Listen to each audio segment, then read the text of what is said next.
WhatsApp YouTube 10 अभिनव महाजन और स्वागत है आपका अपने चैनल अभिनव महाजन में। अगर आप परेशान हो चुके हैं, हर तरह के कर्लिंग एक्सरसाइज लगा चुके हैं, हर तरह के ट्राइसेप एक्सटेंशन लगा चुके हैं, हर तरह के रेपिटेशन रेंजेस ट्राई कर चुके हैं, लेकिन अगर आपकी आर्म्स ग्रो नहीं कर रही हैं या आपको स्किनी आर्म सिंड्रोम है, तो इस वीडियो को लास्ट तक देखना मत भूलिएगा, क्योंकि इस वीडियो में मैं आपको बताने वाला हूं कैसे बड़ा करते हैं अपनी आर्म्स को। गंदा दिमाग मत चलाइए, but let's get to the point. और आज हम देखने वाले हैं कि वो 3 मोस्ट इंपॉर्टेंट टिप्स जो आपकी वीक आर्म्स को ग्रो करने में हेल्प करेंगी।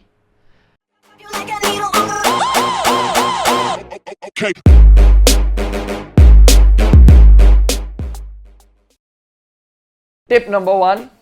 Increase the frequency of your arms workout. बहुत सारे लोगों को मैं ये गलती करते देखता हूं कि वो हफ्ते में एक स्पेशल डे रखते हैं आर्म्स का, या एक दिन रखते हैं बाइसेप्स का और एक दिन रखते हैं ट्राइसेप्स का। तो आप क्या सबसे बड़ी गलती कर रहे हैं कि हफ्ते में जो आपका वीक मसल ग्रुप है, जैसे कि आर्म्स है, उसको अगर आप सिर्फ एक बार ट्रेन कर रहे हैं तो आप उसकी असली क्षमता या उसका असली पोटेंशियल, अपनी आर्म ग्रोथ के पोटेंशियल को यूज नहीं कर रहे हैं। याद रखिए कि वर्कआउट वॉल्यूम एक बहुत ही क्रूशियल चीज है आपकी आर्म्स या किसी भी और मसल ग्रुप की ग्रोथ के लिए। तभी मैं सभी लोगों को ये बोलता हूं कि अपने मसल ग्रुप्स को एटलीस्ट ट्वाइस हिट करना बहुत जरूरी है हफ्ते में। तो अगर आप एक ऐसे इंसान है अपने आर्म्स को सिर्फ एक बार ट्रेन कर रहे हैं हफ्ते में और शायद 10, 12, 13 या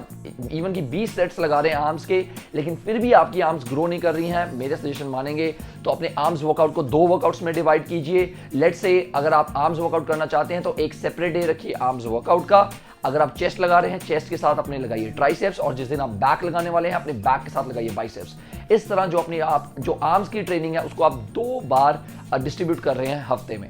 अब याद रखना है कि अगर आप पहले आर्म्स वर्कआउट में 20 सेट लगा रहे तो इस बार क्या करेंगे कि 10 सेट एक वर्कआउट में लगाएंगे और 10 सेट दूसरे वर्कआउट में, या 12 सेट एक वर्कआउट में और 12 सेट दूसरे वर्कआउट में। इस तरह क्या होगा कि आप अपने वर्कआउट की वॉल्यूम को तो इंक्रीज कर रहे हैं, लेकिन अपने बाइसेप्स और अपने ट्राइसेप्स यानी कि अपने आर्म्स को रिकवर होने का भी मौका दे रहे हैं। और यही जो रिकवरी होने का मौका है और जो फ्रीक्वेंसी इंक्रीज हो रही है और जो वॉल्यूम इंक्रीज हो रही है, जैसा कि रिसर्चर्स ने शो किया है कि मसल की ग्रोथ के लिए, हाइपरट्रॉफी के लिए वॉल्यूम जो है, वर्कआउट वॉल्यूम, वो एक बहुत बड़ा फैक्टर है। तो अपनी जो आर्म्स की फ्रीक्वेंसी है वीक की, उसको 2 बार कीजिए, 2 या इवन की 3 बार। जैसे जैसे आप बढ़ते जाएंगे उसको 3 बार भी इंक्रीज कर सकते हैं। तो 2 से 3 बार तक अपनी आर्म्स को हिट करना शुरू कीजिए। जो आपकी टोटल वर्कआउट की वॉल्यूम थी, सो लेट्स से एक वर्कआउट में अगर आप 20 सेट लगा रहे थे, तो अब आपने क्या करना है, 12 सेट एक वर्कआउट में लगाएंगे और 12 सेट दूसरे वर्कआउट में लगाएंगे, जिसकी वजह से जो आपकी वीकली वॉल्यूम होगी वो 24 सेट हो जाएगी। रिकवरी के लिए प्रॉपर टाइम भी मिलेगा और गारंटीड आपकी जो आर्म्स है ग्रो करना शुरू कर देंगी।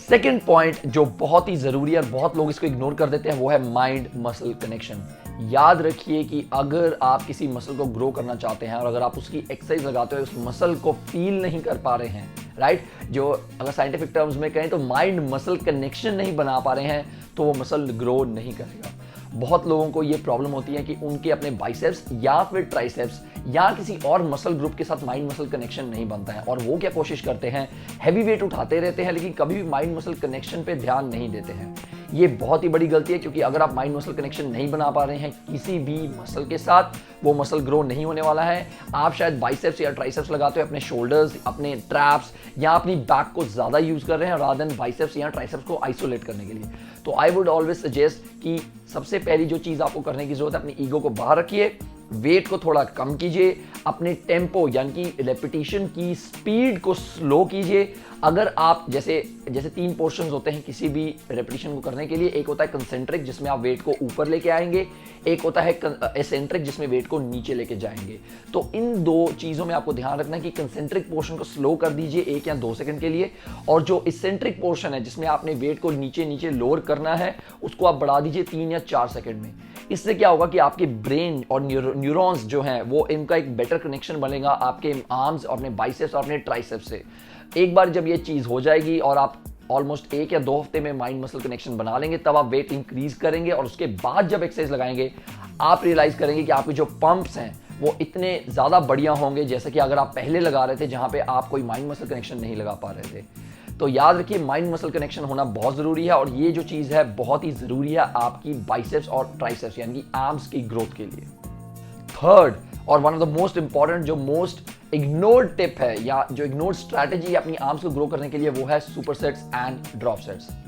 ये टेक्निक स्पेशली उन इंटरमीडिएट्स के लिए है जो एक ऐसी स्टेज तक पहुंच चुके हैं जहां उनकी बाजू जो है या उनकी आर्म जो है 14 to 15 इंचेस के बीच में है या 15 to 16 इंचेस के बीच में, डिपेंडिंग आपकी हाइट में, लेकिन आपके बाइसेप्स और ट्राइसेप्स या आपकी आर्म्स जो है ग्रो नहीं कर पा रही हैं, इवन इफ आपने सारी जो पुरानी स्ट्रेटेजीज हैं वो यूज़ की हैं। तो याद रखिए, जो सुपर सेट्स और ड्रॉप सेट्स हैं, अपने बाइसेप और ट्राइसेप इन दोनों को अगर आप सुपर सेट कर देते हैं, यानी कि दो तरह के मसल्स होंगे, एक एगनिस्ट और एंटेगनिस्ट। आपका अगर आप बाइसेप्स की एक्सरसाइज लगा रहे हैं, अगर आप बाइसेप्स की एक्सरसाइज लगाएंगे तो उसको बोलते हैं एगनिस्ट मसल, और जो आपका ट्राइसेप्स होगा वो बन जाएगा एंटेगनिस्ट, यानी कि ऑपोजिट साइड्स पे जो मसल्स हैं उनको बोलते हैं एगनिस्ट, जो मेन मसल है उसको बोलते हैं एगनिस्ट, और जो उसकी ऑपोजिट साइड में मसल है उसको बोलते हैं एंटेगनिस्ट।